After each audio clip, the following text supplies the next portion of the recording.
panibagong personalidad ang nagisa sa pagdinig ng Senado hinggil sa iligal na pogo. Ito ay ang kapatid ni dating Presidential Economic Advisor na si Michael Yang na si Tony Yang.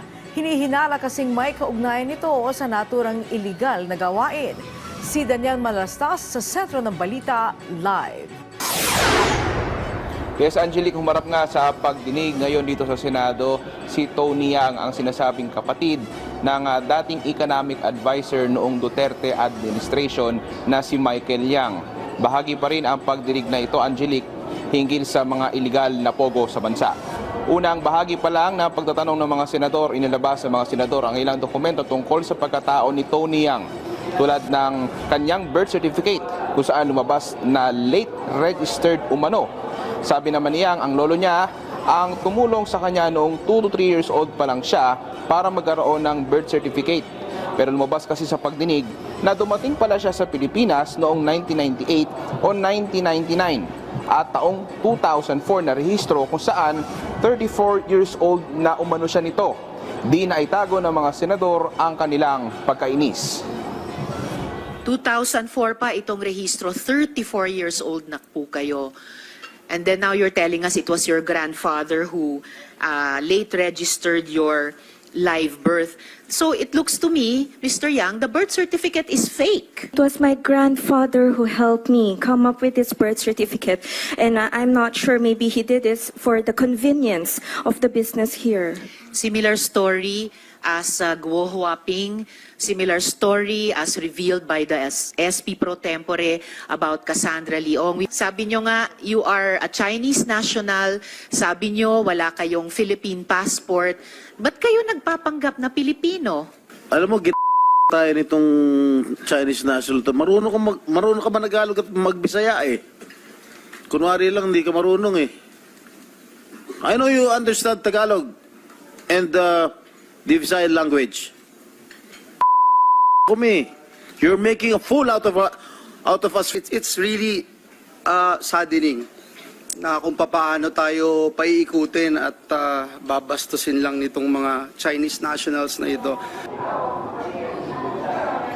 Angelique, kinwestiyon din ng mga senador kung ano ba talagang pangalan ni Tony Yang. Base kasi sa inilabas na Alien Certificate of Registration, ang pangalan ni Yang dito ay Yang Jianxin. Pero sa LTO Driver's License Application ni Yang, ang pangalan niya rito ay Antonio Magistrado Lim. Naugnay si Tony Yang umano sa Pogo, pero itinanggi niya rin na mayroon siyang Pogo-related business sa kasalukuyan. How about before? Did you have any Pogo business or Pogo-related business? 那以前呢？ 以前我有一栋房子。 So, before I had transaction with a POGO company for renting out a condo unit for them, and All right, please continue, Miss Caroline. the name Yes, that the I name. had a transaction with is Chiu Shui.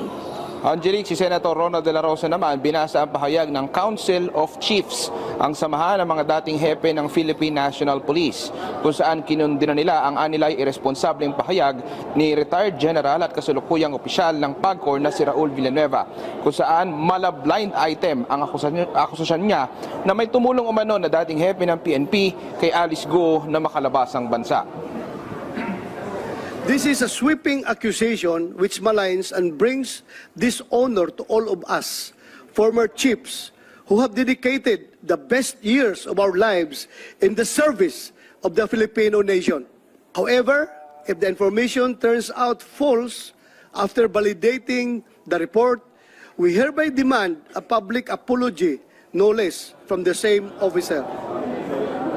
Angelique, bago tayo umere, kakasagot lamang ni retired General Villanueva sa pagdinig at ang sabi niya, raw information lang daw yung hawak niya at mensahe niya sa mga dating PNP chief.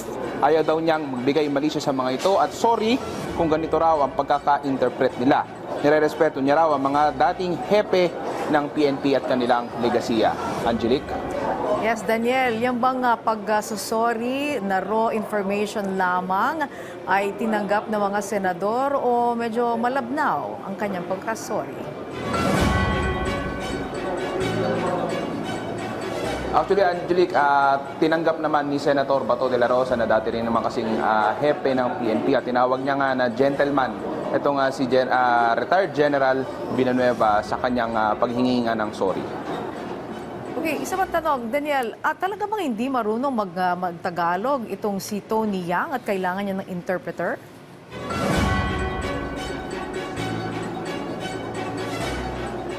Angelique, alam mo, yan yung palaisipan nga sa mga senador, no? Kasi ang sinasabi, 1998 pa siya dumating dito sa Pilipinas. So kung gano'n na katagal, kasi kung kahit sino naman siguro, Angelique, kung ikaw ay talaga nagtagal na sa ibang bansa, maa-adapt mo na rin kasi yung kanilang lingwahe.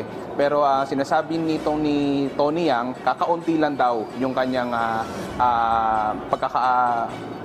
alam o yung kanyang kaalaman sa pagsasalita ng ating lengguwahe. Pero yun nga, pinagdududahan yan kanina ng ilang senador.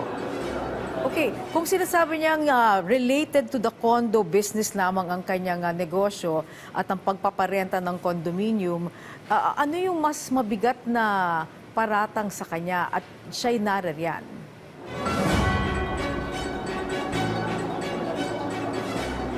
Angelique, yun nga kasi base sa mga nakaraang impormasyon ni Senator Sherwin Gatchalian ay posibleng connected siya dito nga sa Pogo business dito sa Bamban, Tarlac. Subalit isa pa yan sa mga hinuhukay ng mga senador ngayon kung ano nga ba talaga yung tunay na kanyang kaugnayan dito sa mga illegal na Pogo.